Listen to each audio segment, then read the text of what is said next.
Students, आज हम बहुत इम्पॉर्टेंट टॉपिक है अमीर खुसरो, उसको स्टार्ट करने जा रहे हैं। तो सभी लोग बहुत ध्यान से देखेंगे और नोट्स बनाएंगे। टॉपिक का नाम है अमीर खुसरो। यहाँ 2 लाइन छोड़ेंगे, हेडिंग डालेंगे जीवन व्रत। अमीर खुसरो इनका उपमान है।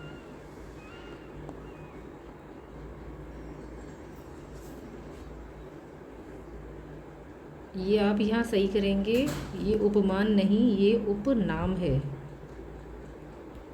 उपनाम है। इनका असली नाम अब्दुल हसन था। इनका जन्म 1312 में पटियाली ज़िला एटा में हुआ। पटियाली ज़िला एटा, एटा कहाँ पड़ता है? एटा पड़ता है यूपी में।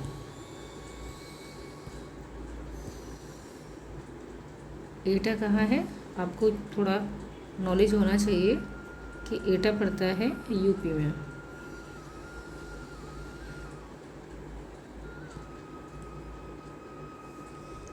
इन्होंने अपनी आँखों से गुलाम वंश का पतन, खिलजी वंश का उत्थान, तुगलक वंश का आरंभ देखा। इनके सामने ही दिल्ली के शासन पर 11 सुल्तान बैठे। कितने सुल्तान बैठे थे? 11 सुल्तान बैठे थे, जिनमें से 7 की इन्होंने सेवा की। आप बड़े ही प्रसन्नचित्त, आपका मतलब अमीर खुसरो बहुत ही प्रसन्नचित्त, मिलनसार तथा उदार थे। इन्हें जो कुछ धन प्राप्त होता था उसे ये बांट भी देते थे। इनमें सांप्रदायिक कट्टरता किसी भी प्रकार से नहीं थी। डॉक्टर ईश्वरी प्रसाद इनके संबंध में लिखते हैं कि ये कवि, योद्धा, क्रियाशील मनुष्य थे। इनके ग्रंथों के आधार पर अनुमान लगाया गया है कि इनके एक लड़की और 3 पुत्र थे। जब संवत 1324 में इनके गुरु निज़ामुद्दीन औलिया की मृत्यु हुई तो ये उस समय गयासुद्दीन तुगलक के साथ बंगाल में थे। निज़ामुद्दीन औलिया की जो दरगाह है वो दिल्ली में है, ठीक है। और जब उनकी मृत्यु हुई तो उस समय गयासुद्दीन तुगलक के साथ बंगाल में थे। कौन? अमीर खुसरो।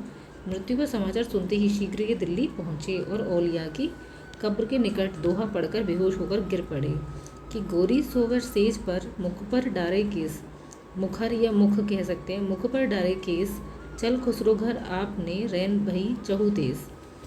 मतलब कि उनके दुख में ये दोहा पढ़कर बेहोश हो गए थे अमीर खुसरो। तो आगे देखते हैं। अंत में कुछ दिनों में इनकी भी उसी वर्ष मृत्यु हो गई। ये अपने गुरु की कब्र के नीचे गाड़ दिए गए। कुछ दिनों बाद इनकी भी मृत्यु हो गई थी। और इम्पोर्टेंट चीज़ ये है, बहुत महत्वपूर्ण, कि गुरु की कब्र के नीचे ही इनको गाड़ दिया था वहाँ पे। और 1605 ईस्वी में ताहिरा बेरा नामक अमीर ने वहाँ पर मकबरा बनवा दिया। मकबरा मतलब जो इनका मकबरा बनवा देते हैं और अंदर डेड बॉडी डाल देते हैं, ठीक है। आइए अब पढ़ते हैं ग्रंथ इनके, ठीक है। ग्रंथ पे यहाँ पर अनुस्वार नहीं है, लगा लीजिएगा।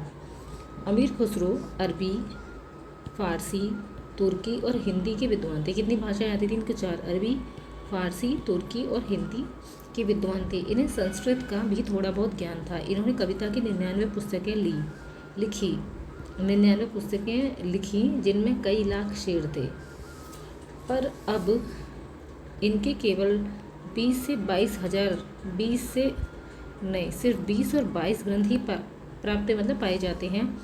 इन ग्रंथों में किस्सा चाह दरवेश खालिक बारी विशेष उल्लेखनीय है। इनका तुर्की, अरबी, फारसी और हिंदी का पर्याय कोश नामक ग्रंथ बहुत प्रसिद्ध है। इन्होंने फारसी से कहीं अधिक हिंदी भाषा में लिखा है। इनके साहित्य में भी समय समय पर प्रक्षेपों का समावेश भी होता है। इनकी कुछ पहेलियाँ, मुकरियाँ, फुटकर गीत उपलब्ध होते हैं, जिनसे इनकी विनोदी प्रकृति को भली भांति परिचय मिल जाता है। एग्जाम्पल के रूप में देख सकते हैं, क्योंकि पहेलियाँ ये बहुत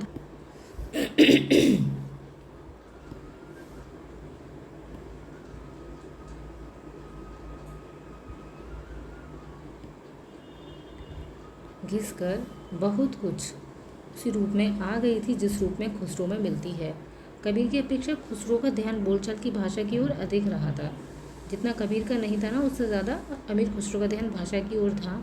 खुसरो का लक्ष्य जनता का मनोरंजन करना भी था, पर कबीर का मनोरंजन करना नहीं, धर्म उपासक बातें बताना था कबीरदास जी का। अतः बानी पोथियों की भाषा का सहारा कुछ न कुछ खुसरो की अपेक्षा अधिक लिए हुए हैं। डॉक्टर रामकुमार वर्मा, हेडिंग डालिएगा, अलग लाइन देखिएगा, यहाँ से अलग लिखिएगा। यहाँ से रामकुमार वर्मा इनके काव्य विवेचन करते हुए लिखते हैं कि उनमें ना तो हृदय की परिस्थिति का चित्रण है, न ही कोई संदेश ही है, वह केवल मनोरंजन की सामग्री है। जीवन की गंभीरता से ऊपर कोई भी व्यक्ति उनसे विनोद पा सकता है।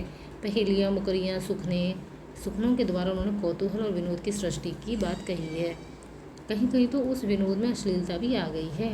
उन्होंने दरबारी वातावरण में रहकर चलती हुई बोली से हास्य की सृष्टि करते हुए हमारे हृदय को प्रसन्न करने की चेष्टा की है। खुसरो की कविता का उद्देश्य यहीं समाप्त हो जाता है और आगे चलकर डॉक्टर वर्मा इनके संबंध में लिखते हैं कि चारणकालीन रक्त रंजित इतिहास में जब पश्चिम के चारणों की डिंगल कविता उद्धत स्वरों में गूंज रही थी और उसकी प्रतिध्वनि और भी उग्र थी, पूर्व में गोरखनाथ की गंभीर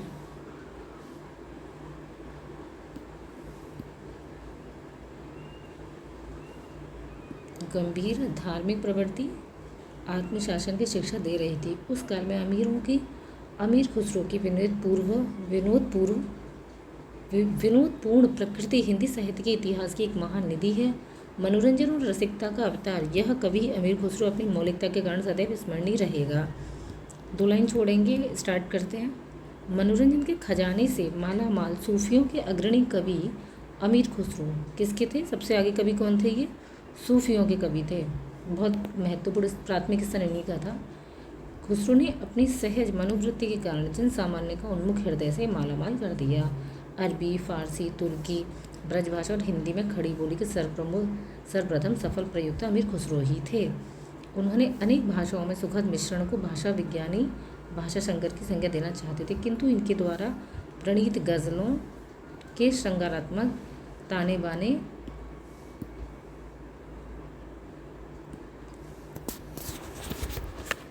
ये यहाँ से इतना छोड़ दीजिएगा, ठीक है। आगे यहाँ से लिखेंगे आप अमीर खुसरो, या खुसरो नहीं लिखेंगे, सिर्फ यहाँ पे अमीर भी लिखेंगे आगे। अमीर खुसरो सर्वतोन्मुखी प्रतिभाशाली कवि और साहित्य और संगीत के क्षेत्र में सर्वथा समर्थ आविष्कर्ता थे। विचित्र वीणा से सितार, मृदंगम और तबला के सुधि सृष्टा तथा परम संगीतज्ञ की अमर रचना में लिखते हैं, मैं पग में घुंघरू बांध मिलन चली पिया को कि घुंघरू टूट गए। कव्वालियों को प्रणेता भी थे। कव्वाली जो प्रणेता मतलब शुरुआत किसने की? कव्वालियों की इन्होंने की थी। और आशु कवित्व की महनीय गुणों से संपन्न खुसरो की महिमामयी व्यक्तित्व और कृतित्व हिंदी साहित्य में सदा अविस्मरणीय रहेंगे। उनकी एक चुलबुल मुखी या मुकरी का नमूना द्रष्टव्य है। वह आए तो शादी होए, उस बिन दूजा न और न कोए, मीठे लागे वाके बोल, क्यों सखी साजन न सखी ढोल। ठीक है, वेरी इंपॉर्टेंट। अब इसको लिखेंगे।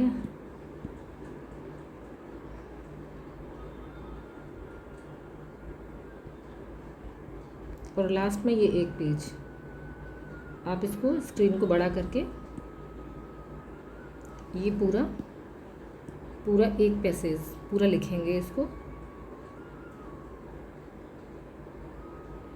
ठीक है। ये पूरा लिखेंगे।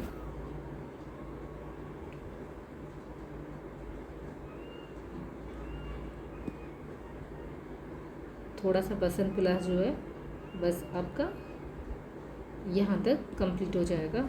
वो पैसेज लिखने के बाद आप ये वाला पैसेज भी लिखेंगे और फिर ये वाला पैसेज भी लिखेंगे। ये पूरा आपका कंप्लीट हो जाएगा और यहाँ आपका टॉपिक फिनिश हो जाता है, ठीक है। सभी को धन्यवाद और पॉज कर करके लिखिएगा।